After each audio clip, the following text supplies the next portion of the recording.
ونتوب إليه ونتوكل عليه ونعوذ بالله من شرور أنفسنا وسيئات أعمالنا من يهد الله فهو المهتد ومن يضلل فلن تجد له وليا مرشدا أشهد أن لا إله إلا الله وحده لا شريك له وأن سيدنا محمدا عبده ورسوله صفيه من خلقه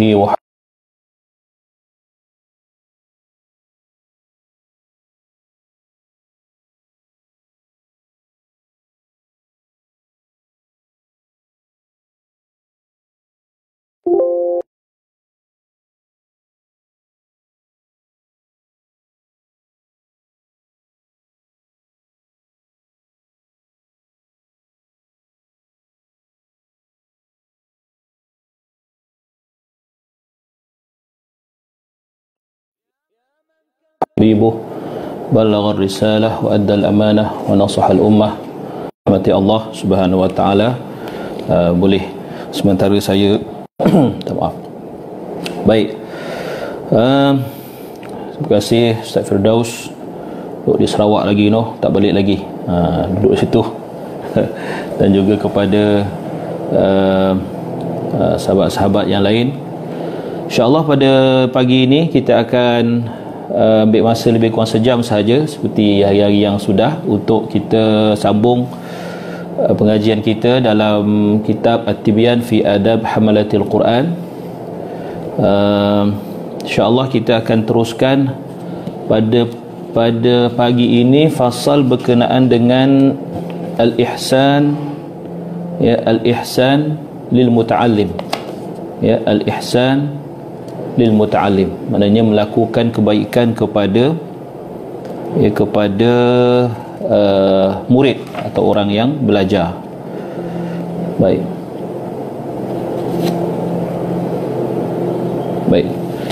Disebut di sini qala al-musannifu rahimahullahu taala wa nafa'ana bi 'ulumihi fi darain amin.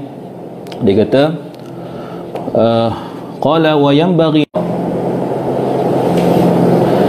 biman yaqra'u alaihi wa an yurahhiba bihi wa yuhsina ilaihi bihasabi halihi. Dia kata yang bermaksud dia hendaklah berlemah lembut, ya, berlemah lembut dengan orang yang mempelajari Al-Quran daripadanya, mempelajari Al-Quran daripadanya, mengalu-alukannya, yurahhiba bihi, dan berbuat baik kepadanya sesuai dengan keadaan mereka berdua ketika itu, ya, sesuai dengan keadaan mereka berdua ketika itu. Baik, di sini dikata sesuai dengan keadaan mereka berdua. Dia tak sebut cuma dalam nas yang asal ni tak sebut berdua lah. Maksudnya membuat baik kepada pelajar kita yang datang belajar dengan kita, ikut keadaan dia, kan, ikut situasi dia. Faqad rawayna an Abi Harun al-Abdi qala kunna na'ti Aba Sa'id al-Khudri radhiyallahu anhu fayaqul marhaban bi wasiyyati Rasulillah sallallahu alaihi wasallam inna an-nabiyya sallallahu alaihi wasallam qala inna an-nasa lakum tab'un wa inna rijalan ya'tunakum min aqtaril ardi yatafaqahuna fid din fa idza atawkum fastawsu bihim khaira.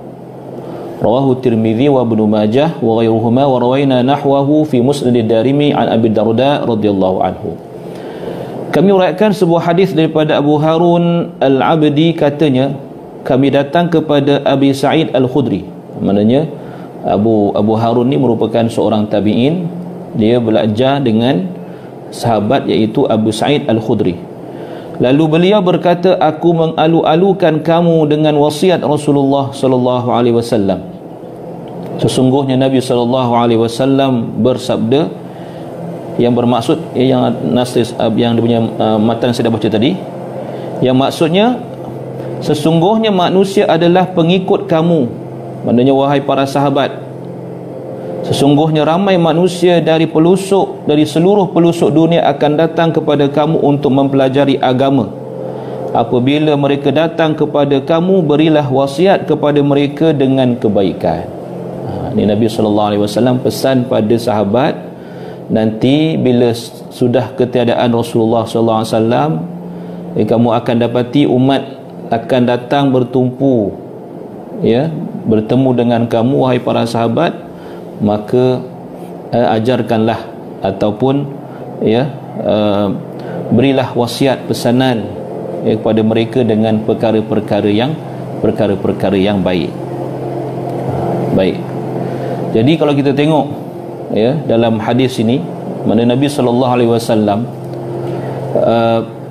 memberitahu, berpesan kepada para sahabat tentang adab sebagai seorang guru, hendaklah berbuat baik kepada muridnya, dan kita mengalu-alukan, menghargai kedatangan murid kita ya yang datang belajar dengan kita. Dan itulah sikap yang ada pada seorang guru, ya.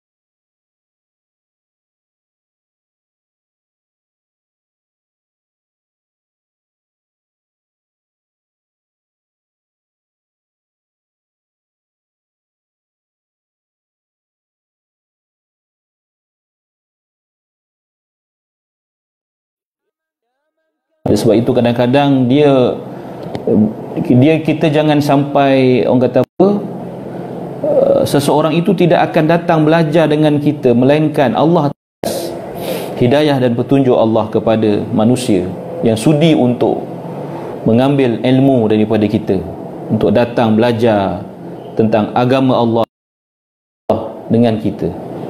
Maka hendaklah kita bersikap dengan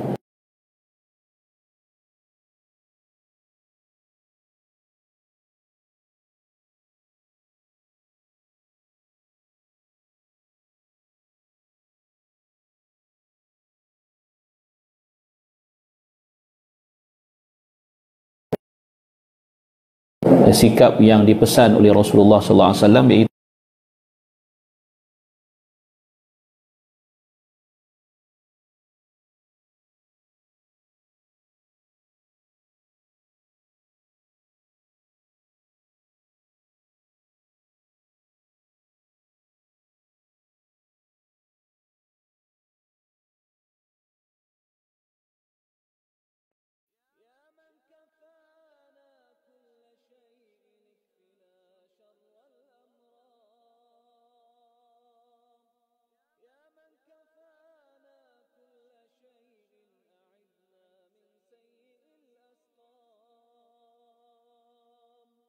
kerana Rasulullah sallallahu alaihi wasallam bersabda, ad-dinun nasiha, yang tadi saya baca hadis tadi, agama adalah nasihat.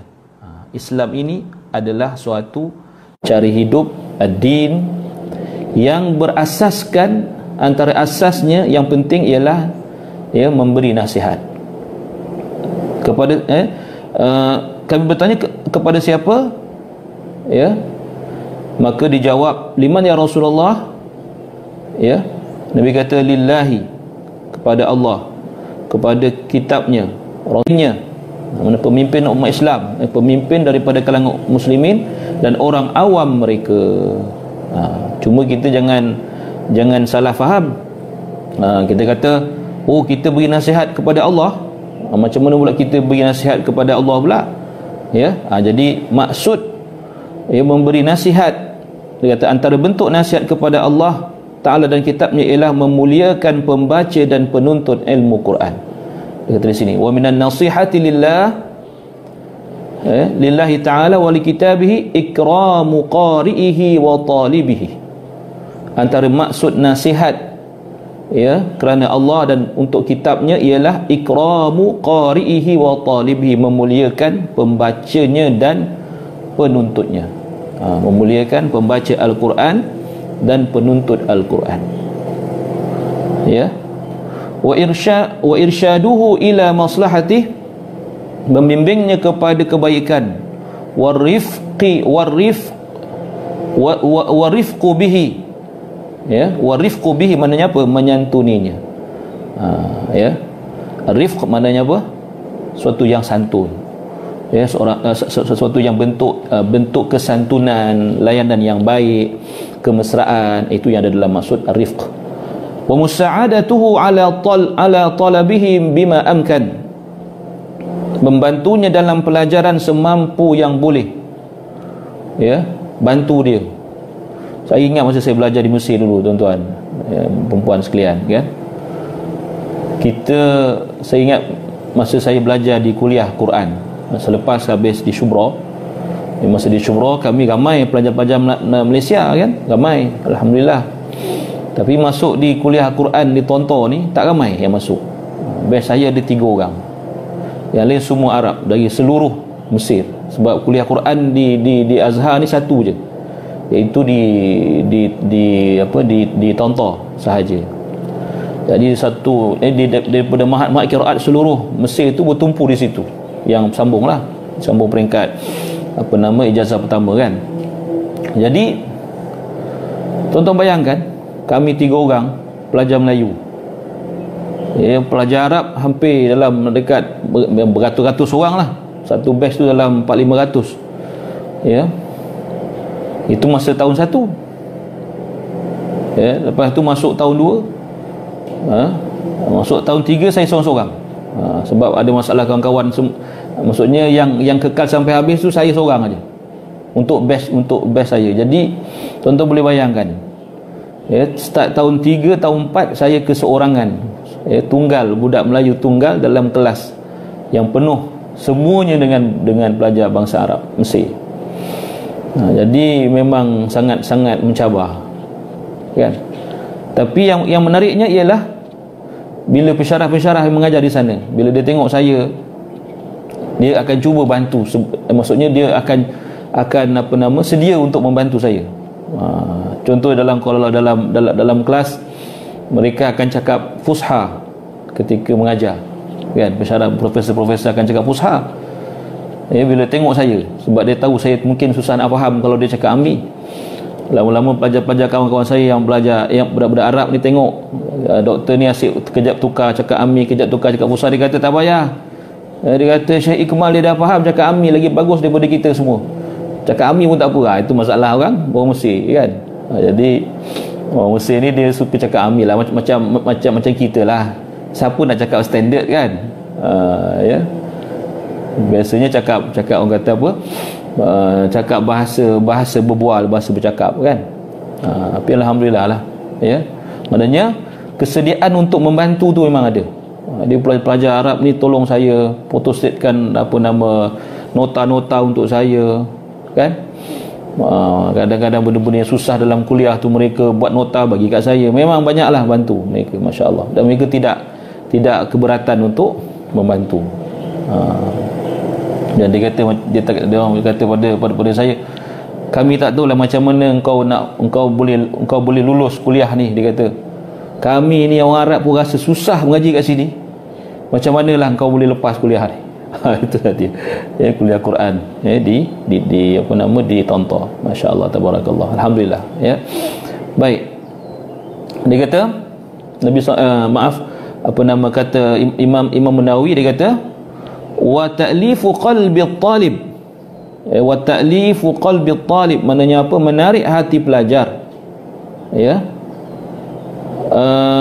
Maknanya ta'lif maknanya jadikan hati dia lembut, ya. Maknanya hatinya mesra, ya. Jangan bagi dia tension, jangan bagi dia tertekan, ya. Saya masih ingat tuan-tuan, ada seorang guru saya, profesor, nama dia, kalau siapa kawan-kawan saya dah bertonton kenalan ni, ya, nama dia Dr. Hassan Jabal, ya. Dr. Hassan Jabal ni dia mengajar kami subjek ad-dalalat al-lughawiyah, subjek al-aswat, memang subjek yang susah lah. Jadi bila dia nampak saya, biasa kami semayang zuhur sama-sama, semayang jemaah zuhur sama-sama, sebab kuliah akan habis dalam lepas zuhur tu 2 jam 3 jam lah, sampai pukul 2.30, pukul 3.30, pukul 4 gitu, kan. Lepas zuhur memang ada kuliah lagi. Jadi masa zuhur ni kita semayang sama-sama, semayang berjemaah. Jadi habis mayang ni, biasanya Dr. Hasan dia nampak saya, dia akan panggil saya, Ta'al ya bini, Ta'al. Dia panggil saya, mari sini anak aku, mari. Kan? Dia akan pegang dada, dada saya, dia akan doakan saya. Allahumma syrah sadrak, Allahumma syrah sadrak, selalu. Kan? Dia nampak, dia akan panggil saya. Dan itulah benda yang pada saya sebagai pelajar, pelajar Melayu tunggal dalam kelas saya rasa itulah kekuatan yang Allah Ta'ala beri pada saya untuk meneruskan pengajian. Kan? Dalam keadaan berseorangan begitu. Satu doa, maksudnya satu benda kecil kita nampak macam tak ada apa, tapi doa seorang guru tu, dia letak tangan kat dada saya, kerana kat sini dia doakan saya supaya saya boleh belajar dengan baik. Sebab dia tahu subjek dia sangat susah, sangat subjek yang dia ajar susah. Alhamdulillah berkat doa dia, subjek dia saya tak pernah dapat tak pernah dapat jaidan. Biasanya imtiaz. Masya Allah subjeknya, walaupun susah. Berkat apa? Berkat doa. Kan? Berkat doa guru kita. Maksudnya dia sayang kita, dia tahu kita susah belajar. Ada pula dia tahu masa tu saya dah berumah tangga. Kan? Mereka pun tak terbayang macam mana saya belajar. Saya nak belajar, nak dalam keadaan dah ada keluarga, kan. Tapi alhamdulillah itu semua kehendak dan izin Allah Ta'ala juga, alhamdulillah. Baik, tengok wa ayyakuna samahan bi ta'limihi fi rifqin mulattifan bihi wa muharridan lahu ala ta'allum. Maksud dia apa? Dia kata, dan berlapang dada untuk mengajarnya dengan lembah lembut serta mendorongnya belajar. Galakkan, muharridan maknanya tahrir, kan, galakkan, motivasi. Penting tuan. Kadang-kadang benda itulah yang benda tu yang akan lebih diperlukan oleh pelajar daripada mungkin sebagai guru kita pandai nak menerangkan, pandai nak menjelaskan, itu satu. Tapi keprihatinan guru tu, bila dia doakan kita, bila dia nasihatkan kita, bila dia, kan, walaupun kadang-kadang nasihat tu lebih berbentuk leteran, tapi kita tak ada rasa apalah. Maksudnya kita tak rasa, kita kecil hati, sebab kita tahu dia nakkan sesuatu yang baik untuk kita.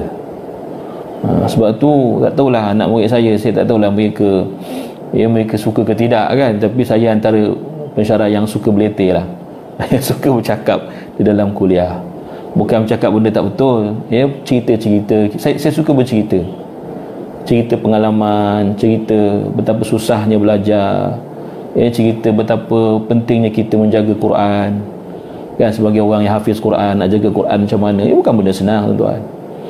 Bukan benda yang boleh orang kata apa, benda yang boleh dikesampingkan, tak boleh. Dan sebab itu perlu nasihat, baik. Kemudian disebut di sini, wa yanbaghi an yadhkura fadilata dhalik liyakuna sababan fi nasyatihi wa ziyadati fi raghbatihi wa yuzhiduhu fi dunya wa yasrifuhu 'anir rukuni ilaiha wal ightirari biha. Masya-Allah. Dia kata, dia hendaklah mengingatkan pelajar tentang kelebihan tersebut, kelebihan Al-Quran, kelebihan pengajian Al-Quran. Sebab kadang-kadang, minta maaf sebut tuan-tuan ni, saya cakap di depan tuan-tuan secara terus terang sahaja. Kadang-kadang kita tengok ada setengah-setengah pelajar kita yang dia sebenarnya dia tak minat bidang tu. Dia tak minat bidang contoh macam saya mengajar di tahfiz, kan, mengajar program tahfiz. Pelajar-pelajar kadang-kadang dia tak minat nak menghafal Quran pun, tetapi yang minat siapa? Mak ayah dia. Sebab mak ayah dia kata, nanti senang kau beri syafaat dekat aku, katanya, kan. Nanti di akhirat senang kau selamatkan abah, selamatkan mak. Jadi dia masukkan anak dia bidang tahfiz, sedangkan anak dia meronta-ronta tak nak masuk bidang tahfiz. Akhirnya apa yang jadi? Dia masuk juga bidang tu, dia masuk kuliah dan sebagainya, tapi dia tak ada hati dalam bidang tu. Jadi bila tak ada hati, ya, sangat susah nak belajar, sangat susah nak menghafal. Contohnya dalam bab hafazan Quran. Sebab apa?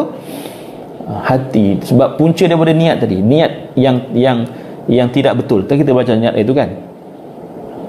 Sebab tu kita perlu bagi nasihat kepada mereka. Betulkan niat, jaga niat, insya-Allah Allah Taala bantu. Kan? Macam-macam. Ya, dan sebab itu bila tidak dinasihati atau tidak diingatkan, maka dia akan jadi masalah. Baik. Tengok dia kata, supaya ia menjadi sebab untuk meningkatkan kecergasannya. Ya, untuk meningkatkan kecergasannya, nasyat, kan, semangat belajar. Ya. Dan menambahkan motivasinya, membuatkannya zuhud terhadap dunia. Kan, guru kena nasihatkan pelajar. Kadang-kadang anak-anak kita ni tuan-tuan, saya tengok student saya sampai 2 handphone. Saya kata, ustaz pun 1 je handphone ni, kan. Anak murid kita sampai 2 handphone je. Tak tahulah apa benda dia buat dengan handphone, kedua-dua handphone tu. Saya pun tak faham kadang-kadang. Ya. Maknanya dalam bab keduniaan ni pun kita kena pesan dekat dia, jangan leka dengan handphone. Senang aja bila kita tengok pagi tu dia contoh kata dia tasmik tak lancar kan. Tasmik tak lancar, terbuk Quran tak ingat. Tahulah tu, ada hal lah tu. Terutama kalau hari Isnin. Sebab apa hari Isnin? Sebab hari Sabtu Ahad tu tak ada kuliah, tak ada kelas. Dia lara lah, lalai selalai-lalainya. Jadi bila masuk kelas hari Isnin, semua tak dapat. Patutnya hari Isnin itulah paling banyak dapat baca, sebab Sabtu Ahad kita boleh kumpulkan hafalan banyak. Ni berlaku. Saya cerita terang je tuan-tuan. Kita tak payah nak selindung-selindung kan. Cakap terang aja. Anak-anak murid saya, mohon terasa. Kan? Itu yang berlaku. Sebab mereka sangat mudah dilalaikan oleh keduniaan. Kan?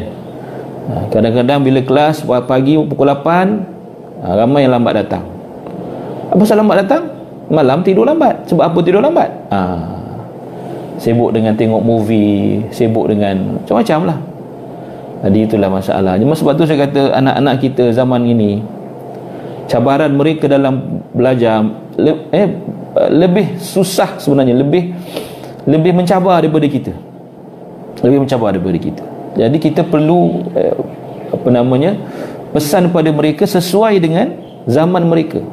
So kita kena cuba memahami situasi mereka dan kita beri nasihat sesuai dengan keadaan mereka. Tu dia.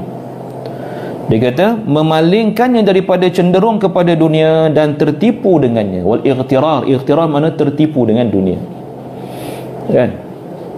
Sebab dunia ni memang seronok. Kan, main WeChat seronok, main game seronok, tengok movie seronok. Ni anak murid saya seorang cakap lah. Makan dalam ustaz, nasiblah kau. Kan? Tapi dia ni baik, dia ni. Ustaz ikhtiar kita, masya-Allah tabarakallah, jadi ustaz dah sekarang. Ya.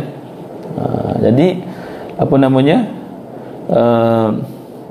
benda-benda macam tu kita kena selalu pesan. Kan? Selalu pesan.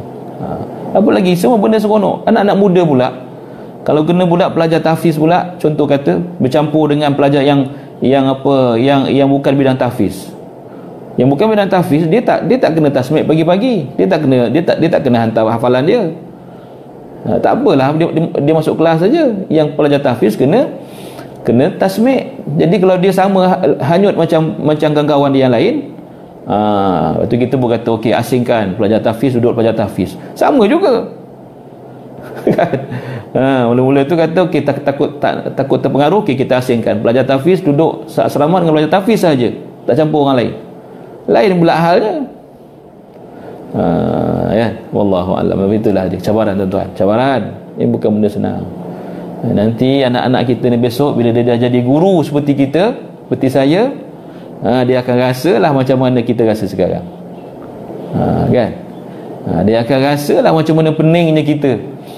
Kan? Nak membentuk mereka dulu. Betapa susahnya. Tapi betul tuan-tuan. Tapi benda-benda macam ni semuanya adalah kenangan-kenangan yang manis sebenarnya. Pengalaman-pengalaman yang sebenarnya mematangkan kita sebagai, kalau dalam konteks ini, sebagai ahlul Quran, sebagai orang yang belajar dalam bidang Quran. Ni semua tu ustaz, anak-anak saya semua dah jadi ustaz dah, masya-Allah. Ya, dia kata wa yudhakkiru lahu fadilatal ishtighal bil Quran wa sa'iril ulum syar'iyyah wa huwa tariqul 'arifin wa 'ibadillahis salihin wa anna dhalika ratbatul anbiya'i alaihimus salatu wassalam. Dan dia kata, ya, dan dia juga hendaklah mengingatkan, yudzakkir, tazkirah, bagi peringatan, ya, kepada pelajar agar sentiasa sibuk dengan Al-Quran dan ilmu, dan sekalian ilmu syariah. Maksudnya semua ilmu lah, kan? Sibukkan dengan Al-Quran.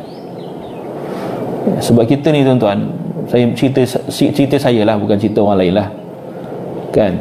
Bila kita dah masuk dalam bidang menghafal Quran ni, kan saya sebut dulu kan, masa kelas ke berapa saya pun tak ingat.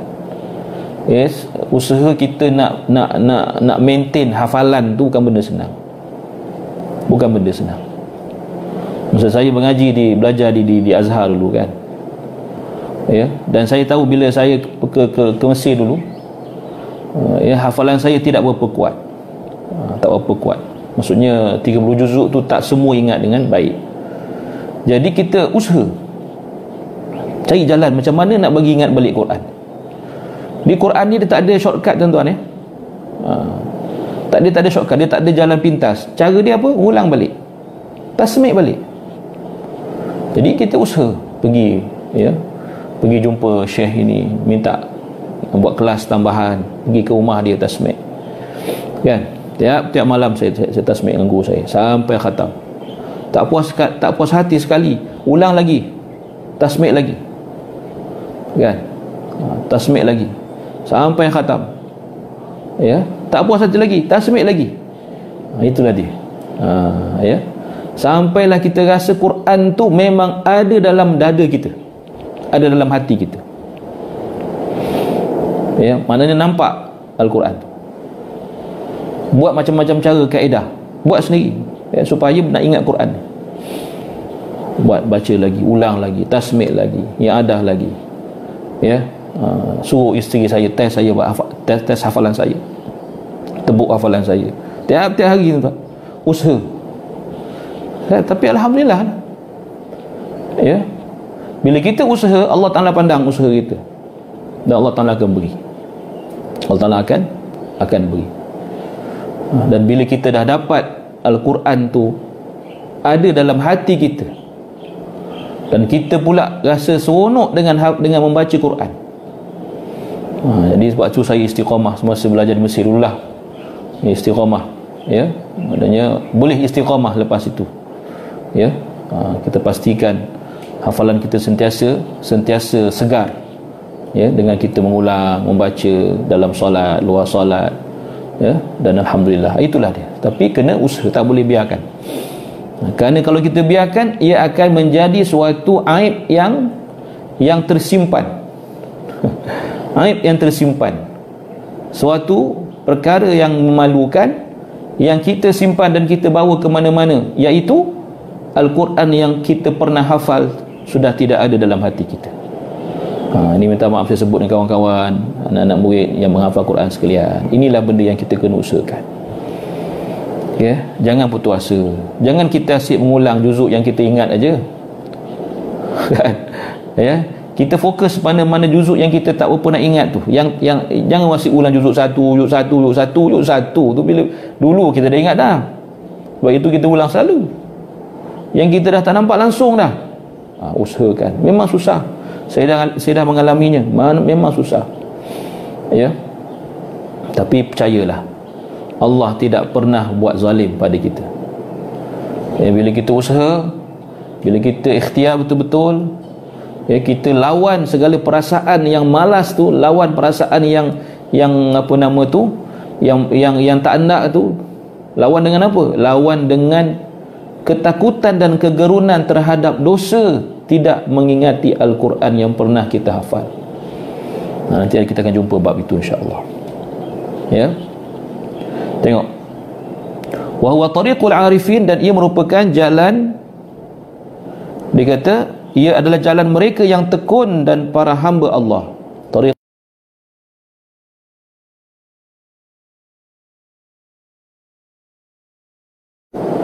Semoga salawat dan salam dilimpahkan ke atas mereka.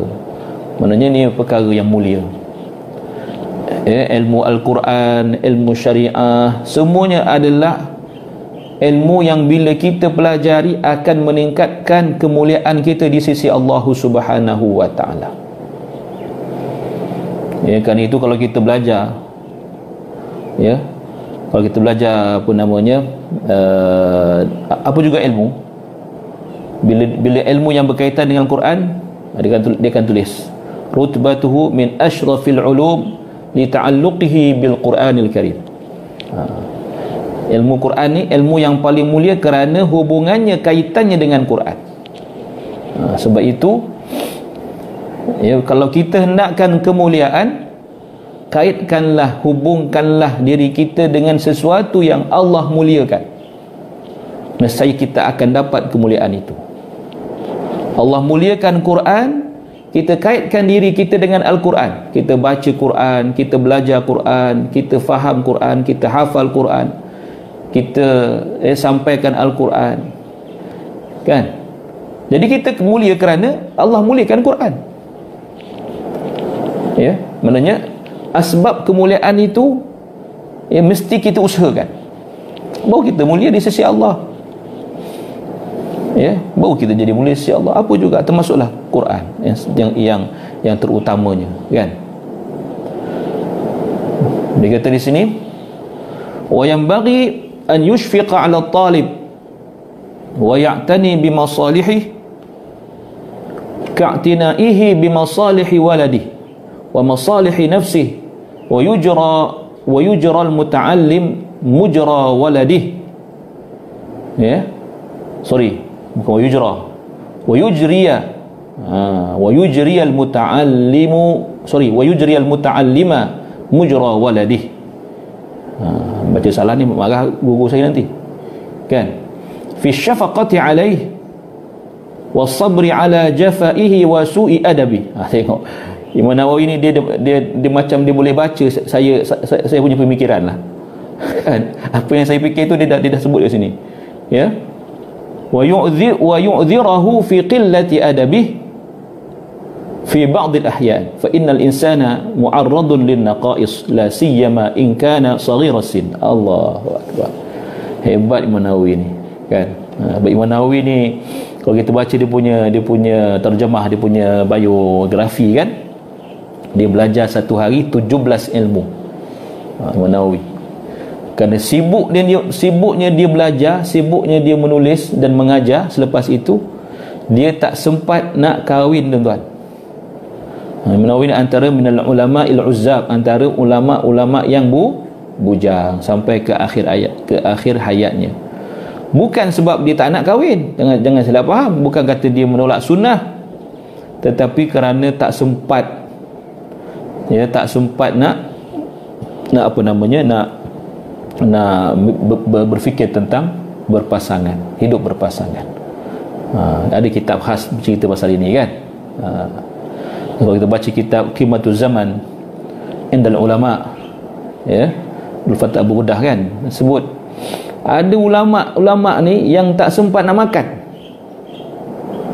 sampai terpaksa orang khadam dia atau orang yang berkhidmat di rumah dia menyuap, makan kena bersuap, tak sempat, sibuk menulis, sibuk mengajar.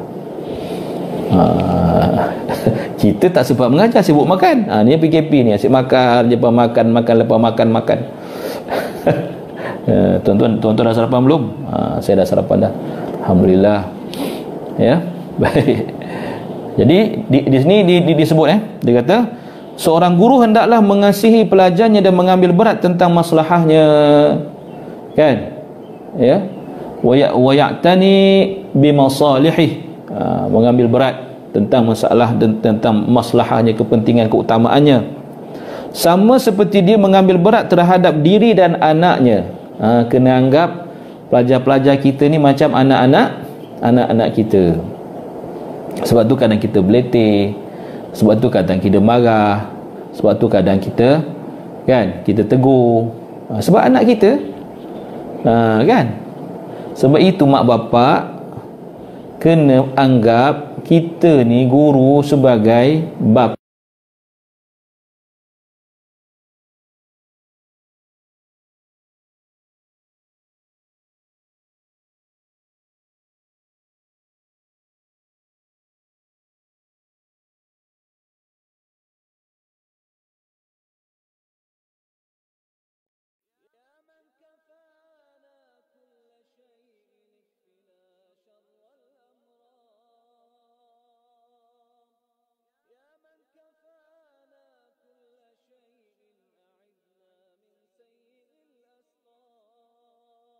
Kata saya sebagai bapa pun tak buat macam ni dekat anak saya. Sebab tu guru tu buat, sebab kita tak buat tanggungjawab kita sebagai bapa. Jadi bila dia pergi ke sekolah, guru dapati anak ni ada masalah, jadi dia tegur. Sebab dia tidak ditegur oleh bapaknya yang sebenar. Bila dah PKP tuan-tuan kan, anak-anak semua kat rumah, mak bapak jadi cikgu sekarang, jadi cikgu, jadi pensyarah kan. Kejap-kejap cikgu hantar kerja sekolah, kejap-kejap cikgu hantar kerja sekolah, kena buka Google Classroom, kena pula mak bapak buta IT lagi sakit kan, ya, kena pula apa masuk itu key in ini, dah pening kepala kan. Laptop ada satu, internet tak berapa nak kuat, dah berebut, bapak pun nak buat kerja, anak pun nak buat kerja sekolah. Saya nak cerita je ni bukan apa kan. Alhamdulillah tidak berlaku pada saya lah. Dah berebut-rebut pula nak guna internet kan. Barulah mak bapak hari ni tahu, oh macam ni rupa anak aku kat sekolah, macam ni rupa baiknya anak aku kan. Sebab kita menghadapnya ni hari-hari ni dah sebulan lebih dah ni. Jadi itulah dia, jangan anggap kerjaya guru ni kerjaya yang senang. Oh banyak cuti, tengok ni rasakan. Rasakan sendiri macam mana kita mengajar anak kita. Tak sabar kan. Dah naik suara, dah tinggi suara. Jadi bukan benda senang tuan-tuan. Sebab ya, guru menganggap anak-anak pelajarnya, termasuk anak kita, sebagai anak dia. Ya, dia kata guru itu perlu menjalankan peranan seperti dia mendidik anaknya dari sudut berlemah lembut. Ya, dia kata fi syafaqati alai. Syafaqah makna apa? Kasihan belas. Syafiq, orang yang kasihan belas kan. Ya, wasabri ala jafai, dan bersabar di atas jafa. Ni apa? Jafa ni kita kata apa nama, kekasaran. Diterjemahkan kekasaran, betul lah tu kan. Jafa ni kasar, kurang ajar kan, degil, banyak songel, itu jafa dia panggil kan. Jadi sabar dengan kadang-kadang betul. Ada setengah anak-anak murid kita ni kadang, tuan-tuan pernah dengar istilah blur kan? Blur, dia blur je tuan. Kita cakap apa dia blur. Kadang kita tak tahu dia faham ke tak faham ke, kita tak tahu. Bila tanya apa masalah awak ya, dia tak cakap, tapi dia ada masalah. Itu memang sabarlah kan. Ada anak murid saya gitu. Sabar je lah kan. Bagi peluang, pujuk, nasihat kan. Saya lebih suka kalau saya menasihati student saya sampai dia menangis. Itu pernah saya buat. Siapa yang tengok, mungkin ada dalam ni yang tengok anak murid saya yang pernah menangis kena marah saya, sila tampilkan diri kan. Biasa yang perempuan lah nangis kan, dia kita marah, dia kita tegur, dia memang keras betul lah, sampai menangis. Tapi dia akan ingat benda tu ya. Tapi kalau yang tak menangis ni, dia buat dia kering aja, kering dekat Jafar tu kering aja kan. Aduh, susah hati kita. Tak tahu apa benda sebenarnya dia nak. Itu susah. Dia tak ada apa, tak ada interaksi. Tak ada interaksi. Cabaran tuan-tuan kan. Cabaran sebagai guru, cabaran sebagai muallim, itulah dia. Tadi kita sebenarnya sekarang saya dah tak mengajar sebagai pensyarah kan. Tapi apa nama kita kata, jiwa seorang pensyarah tu sentiasa ada. Sebab itu memang kata kerja semua hidup saya lah. Ini saya buat benda ni sebab kata ketagih nak mengajar lah ni, ketagih nak menyampaikan ilmu. Ketagih, saya cakap ketagih tak betul lah kan, macam tu lah, semangat nak mengajarkan ilmu, itu je ya. Tu seorang dah timbul tu, saya pernah kena marah, betul lah tu. Tak, maaf lah ya. Baik, kemudian dia kata mengambil berat terhadap kebaikannya, bersabar dengan kekasaran dan adab yang tidak baik, serta tidak mengherdiknya disebabkan sikap kurang adab yang terjadi pada beberapa keadaan, kerana manusia itu sentiasa terdedah kepada kekurangan, terutamanya ketika masih muda. Ketika masih muda, biasa orang muda ni dia biasa buat silap. Jadi kita kena terima hakikat dia, seperti mana kita juga pernah muda. Ini sebagai apa nama kawan-kawan kan, guru-guru kan. Jadi kadang-kadang orang muda ni dia adab tu kurang. Dia bagus, kadang-kadang dia punya ilmu dia bagus, kecerdikan dia ada, tapi bab adab ni kurang. Saya pernah tengking belajar lah, bukan sebab dia tak pandai. Saya ingat lagi, sebab dia ketuk pintu bilik saya sedangkan saya ada tetamu, dan dia tahu saya ada tetamu, dan dia tetap dia tetap nak suruh saya layan dia sedangkan saya ada tetamu. Masa tu nak jawabnya kena tengking lah kan. Kena tengking, kena sama merah-merah mata lah. Dia budak lelaki dia susah, budak orang lelaki dia susah nak nangis kan. Dia merah mata nak marah, tak lah kan. Macam-macam tuan ya. Tapi itulah dia orang muda kan. Jadi kita kena terima lah pesan, tegur, nasihat ya, begitulah. Baik, guru juga hendaklah suka. Saya sama yang teks bahasa Arab. Dia kata wa yanbaghi an yuhibba lahu ma yuhibba li nafsihi min al khair ya, wa an yakraha lahu ma yakraha li nafsihi min an naqs mutlaqan. Ini dia. Maksudnya dia kata guru hendaklah suka akan kebaikan yang pelajarnya peroleh, sebagaimana dia suka apabila kebaikan itu diperolehinya sendiri. Macam mana kita nak kebaikan untuk kita, kita nak juga kebaikan yang sama untuk anak murid kita.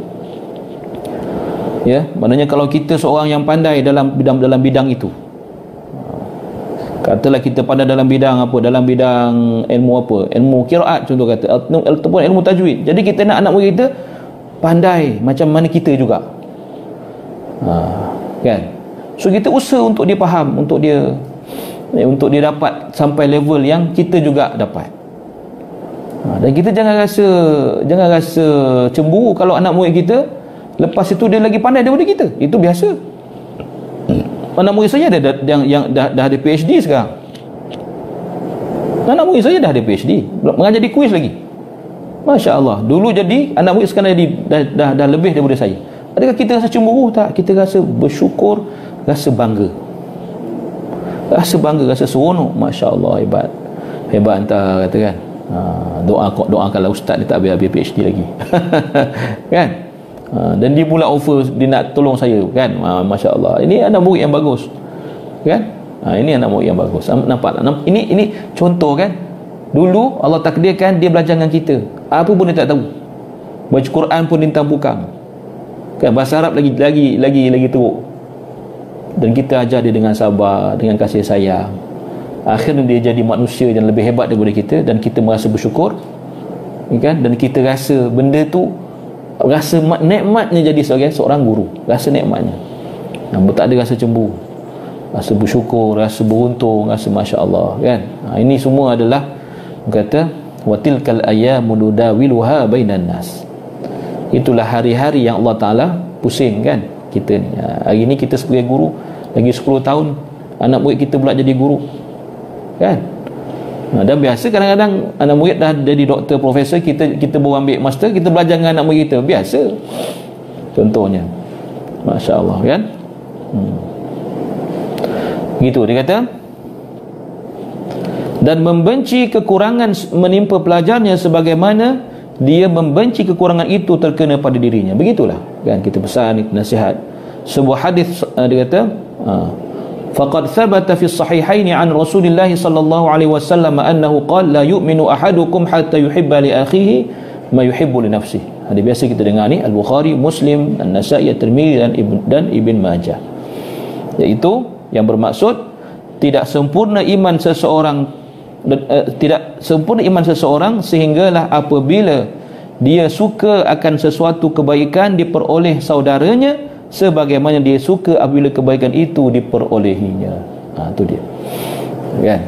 Kalau kita dah sampai tahap, katalah macam saya sekarang, alhamdulillah Tuhan bagi banyak, kan, bagi banyak nikmat, sudah jadi imam, dah jadi seorang imam besar di masjid, di masjid yang besar, saya jadi hakim tilawah. Adakah selama-lamanya saya nak jadi, saya akan berada di situ? Saya nak anak murid saya pula, anak murid yang anak didik saya pula nanti satu hari dia pula akan jadi seperti mana saya sekarang. Itu kita kena fikir, tuan-tuan. Legacy itu kena maksudnya untuk memastikan ada legacy selepas kita, itu kena diusahakan. Jangan nasib kita aja nak ke situ, kita aja yang kita aja yang nak ada kat situ, orang lain tak boleh, anak murid tak boleh. Selagi aku hidup, selagi tu kau tak boleh. Ada macam-macam hal, kan. Dia tak macam tu. Dia kena ada sentiasa perkaderan, kita panggil, kan, perkaderan. Mesti ada orang yang jadi pelapis. Itu yang berlaku di masjid-masjid, kan. Tak kira masjid besar, masjid kecil, sama juga. Imam-imam yang lama-lama ni langsung tak nak bagi peluang kepada orang-orang muda naik. Contohnya bakat-bakat yang ada di masjid surau kita tengahkan, tapi jangan kita biarkan, kita pimpin dia, bimbing dia. Ini cara betul, ini cara tak betul, ni itu betulnya begitu, baru dia akan ke depan. Kalau kita buat blok, jangan, tak boleh dekat, tak boleh masuk, tak boleh campur, habislah, kan. Sampai bila tak akan ada pelapis? Sedangkan kita ada segala kebolehan, kan. Sekarang ada sumber resource yang macam-macam, kita tak usahakan, rugi sangat. Lepas tu kena fikirkan legacy, kena fikirkan pelapis, kena fikirkan kader, kan, yang boleh menggantikan kita satu hari nanti. Baik. Kemudian disebut lagi oleh Nabi sallallahu alaihi wasallam, dia kata wa an Ibn Abbas radhiyallahu anhuma qala, apa ni, akramun nasi alayya, dia kata akramun nasi alayya jalisi alladhi yatakhatta an-nasa hatta yajlisa ilayya. Allahu akbar. Law istata'tu an la yaqa'a adh-dhubabu ala wajhihi la fa'altu. Wa fi riwayatin inna dhubaba la yaqa'u alaihi fayu'dhini. Masya-Allah. Inilah hebatnya, kan. Daripada Ibn Abbas radhiyallahu taala anhuma, beliau berkata, yang bermaksud semulia-mulia manusia di sisiku ialah rakan semajlisku, mana rakan sama belajar, yang melintasi orang lalu duduk di hadapanku. Jika aku mampu untuk menghalang lalat daripada hinggap ke wajahnya, nescaya akan kulakukan. Dalam riwayat yang lain, sesungguhnya lalat yang hinggap padanya benar-benar menyakitkan aku. Subhanallah. Ini nak katakan rasa, kata apa, rasa kasih sayang, empathy. Inilah ni, kan. Maknanya kata Ibn Abbas, orang yang dia sangat-sangat memandang mulia ialah kawannya, kan, jalisi, rakan semajlisku. Tapi saya rasa, minta maaf lah, saya faham hadis ni, saya faham riwayat ni lain sikit. Maksud jalis ni bukan rakan semajlis. Wallahu alam. Kalau saya salah tolong tegurkan. Pada pandangan saya jalis ini ialah murid saya, muridku. Mana murid yang datang masuk majlis kita, dia melangkah, dia nak berjalan tu sampai duduk depan kita. Maknanya Ibn Abbas kata dia sangat memuliakan anak murid dia yang bersungguh-sungguh datang, melalui lautan, agaknya ramai manusia, ramai orang duduk dalam masjid, sehingga dapat duduk depan dia belajar. Kalau boleh lalat seekor pun aku tak nak hinggap pada dia. Itu yang saya faham, wallahu alam. Sebab dalam terjemahan ni dia kata jalis ni maknanya rakan semajlis. Wallahu alam, kan masing-masing lah ya. Boleh jadi dua-dua. Boleh jadi dua-dua. Kawan, sama ada kawan semajlis ataupun murid. Kan murid yang belajar, yang masuk dalam majlis ilmu kita pun dia panggil jalis juga. Ya, jalis. Baik. Okey. Wa yanbaghi an la yata'azama 'ala al-muta'allimin bal yalina 'alaihim aw bal yulayyina lahum aw yalina lahum wa yatawadha'a ma'ahum faqad ja'a fi at-tawadhu'i li ahadin nas asya'un katsirah ma'rufah. Fa kaifa bi ha'ula'i alladhina hum bi manzilati auladihim ma'a ma hum 'alaihi min al-ishtighal bil Qur'an Allah wa ma'a ma lahum 'alaihi min haqqi as-suhbah wa taradduduhum ilayhi wa taraddudihim ilayhi wa qad jaa'a 'anil nabi sallallahu alaihi wasallam annahu qala linu liman tu'allimuna wa liman tata'allamuna minhu. Allahu akbar. Akhlak ni, semua akhlak ni tuan-tuan. Sebab itu nama cerita kitab ni kitab adab, tuan kan. Apa maksud dia? Seorang guru ini dalam hal bersopan santun dan merendah diri, ya. Seorang guru hendaklah tidak membangga diri di hadapan para pelajarnya, alla yata'azama 'alal muta'allimin. Sebab itu kalau kita bercerita pasal diri kita pun jangan sampai ada sikap membangga-bangga diri. Kan? Ya. Saya ni begitu, saya ni apa tu, bukan setakat bangga diri mengenalkan orang lain pula. Janganlah tuan-tuan. Jangan buat macam ni. Ya, jangan buat macam ni. Bahkan menyantuni dan merendahkan diri di hadapan mereka. Terdapat banyak kebaikan pada sikap rendah diri terhadap orang lain. Itu kita tahulah, man tawadha'a rafa'ahu Allah. Barang siapa yang bersikap tawadhu', Allah akan muliakan dia.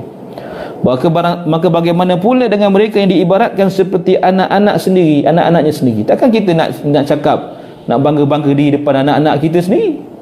Kan macam tak ada faedah lah kita bangga-bangga depan anak-anak kita. Buat apa? Tak ada kepentingan pun. Kan? Jadi tak perlu. Cuma kita cerita, kalau kita cerita, biar kita tanamkan keazaman dalam hati mereka yang mereka boleh jadi macam kita juga. Itu tak apa. Kan? Boleh ikut macam kita juga. Contoh saya sebut anak murid saya, ustaz dulu tiap-tiap hari mengulang Quran 10 juzuk. 3 hari ustaz khatam, 3 hari ustaz khatam. Adakah saya berbangga? Saya tak bangga. Tapi saya nak cerita pada murid supaya mereka boleh buat macam saya buat. Boleh mengulang Quran banyak tiap-tiap hari. Itu maksud saya. Bukan saya nak bangga, oh dulu ustaz kat Mesir saya tak 3 kali khatam, 3 hari khatam, 3 khatam, biasa je. Bukan itu nak dibangga-banggakan. Tapi nak bagi semangat, motivasi, galakkan biar dia tahu bukan senang nak dapatkan ilmu. Bukan senang nak jadi seorang pelajar yang berjaya. Itu dia. Tambahan pula mereka sentiasa menyibukkan diri dengan Al-Quran. Itu dia. Dan memperolehi keistimewaan menuntut ilmu dan sentiasa dapat berjumpa dengan gurunya. Terdapat sebuah hadis Nabi SAW menyatakan bahawa baginda bersabda, bersopan santunlah terhadap orang yang kamu ajar dan orang yang kamu belajar daripadanya. Dengan murid dan dengan guru. Bersikap linu. Lin mana apa? Berlembut, sopan, beradab. Kan? Sebab tu kalau kita tengok kan majlis-majlis ilmu ni, kalau yang betul-betul ikut adab ni, kita rasa seronok tengok. Dan maksud tuan-tuan guru yang ada anak murid dia yang memang ditarbiyah oleh dia sendiri, kita dapat tengok cantik dan indah dia punya kesan adab tu. Kan sebab apa? Dia memang dilatih begitu.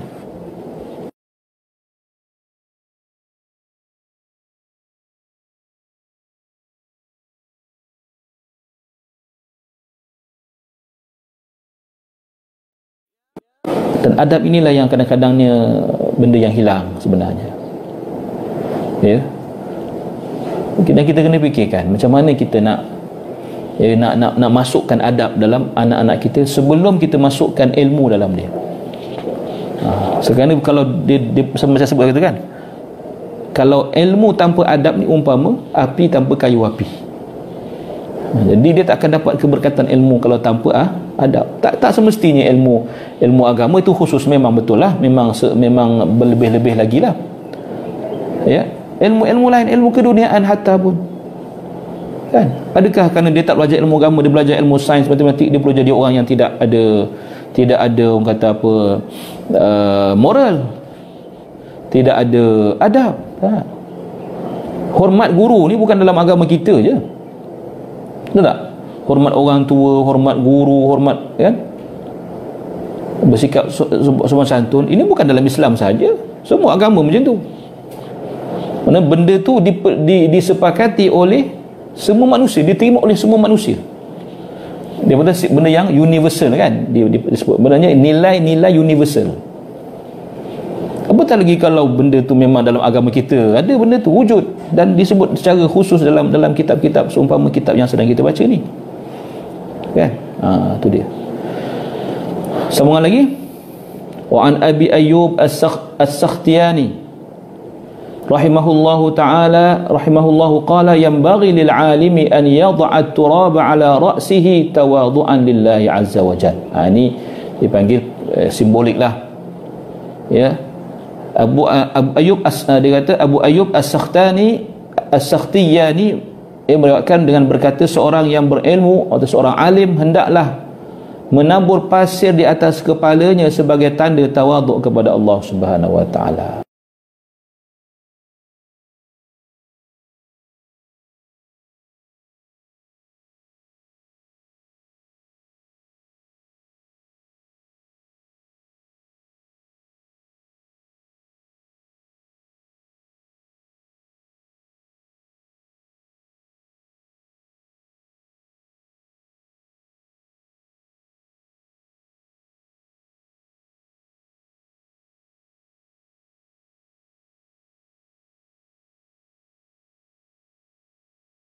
Ini simbolik, maknanya, ya, buatlah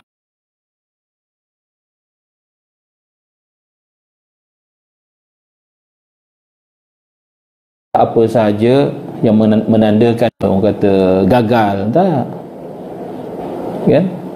Maka kita gembira kalau adibal muta'allima ala tadrij bil adabis saniyah, ya, washimil murdiyah wa riyadati nafsihi bid daqa'iqil khafiyyah wa yu'awwidahu as-siyanata fi jami' umurihi al-batinati wal jaliyah wa yuharridahu bi aqwalihi wa af'alihi al-mutakarrirati 'ala al-ikhlas was-sidqi wa husni an-niyyati wa muraqabati Allah ta'ala fi jami'il lahadhat wa yu'arrifahu anna lidhalika tanfatihu alaihi anwarul ma'arif wa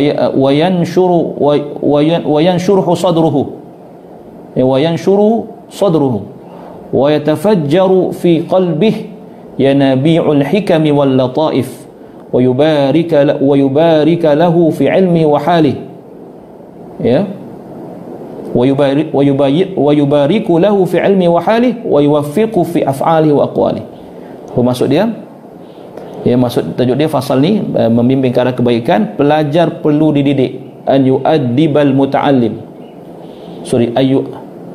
hendaklah guru itu mendidik pelajarnya, muta'allimnya atau orang yang belajar dengannya, dengan berperingkat, secara berperingkat, alat tadrij, maknanya beransu-ansu, jangan kita terus, kan, kena perlahan-lahan, dengan adab yang tinggi, tingkah laku yang diridai, dan latihan diri pada perkara-perkara kecil dan tersembunyi. Ya, guru juga perlu membiasakannya dengan memelihara segenap perkara zahir dan batin, mendorongnya melalui ucapan dan perbuatan secara berulang kali supaya ikhlas, bersikap benar, niat yang baik, serta selalu menyedari pengawasan Allah Ta'ala dalam setiap keadaan. Ini semua benda-benda yang kita pun tahu, ya, cuma kadang-kadang kita lupa untuk buat atau kita tidak fokus untuk melakukannya. Sebab itu sebagai guru kita juga, ya, kadang-kadang, bukan kadang-kadang, perlu selalu diperingatkan. Bukan kita saja yang mengingatkan orang, kita juga selalu diperingatkan, perlu selalu, ya, mendapat peringatan, teguran dan sebagainya. Jadi ya, bimbingan ni, ni kata ya, ta'dib. Ta'dib makna bimbingan yang berterusan ya, dalam memberikan ataupun menerapkan tingkah laku dan akhlak yang mulia. Guru hendaklah memberitahunya supaya perkara ini akan guru hendaklah memberitahunya bahawa semua perkara ini akan membuka pintu-pintu pengetahuan. Maknanya hasil dia apa, akibat dia apa ya, melampangkan dada, memancarkan benih-benih hikmah dan kelembutan dalam hati, diberkati oleh Allah pada ilmu dan keadaan diri, serta diberikan petunjuk dalam segala perbuatan dan ucapannya. Sebab tu tuan-tuan, saya perhatilah, kalau guru ni dia jenis, minta maaf, ini lontaran umum saja, tak sebut nama-mana. Kalau guru ni jenis orangnya orang yang lembut, orang yang orang kata merendah diri, tawaduk, sopan, kan? Tidak orang kata tidak memekik-mekik, tidak menengking-nengking, muridnya akan ikut perangai dia. Maknanya muridnya akan ikut perangai dia. Ya. Tapi bila guru ni suka membentak, suka berlawan, suka kata kasar, cakap lepas, tak tahu jaga hati orang, contoh anak murid macam tu lah.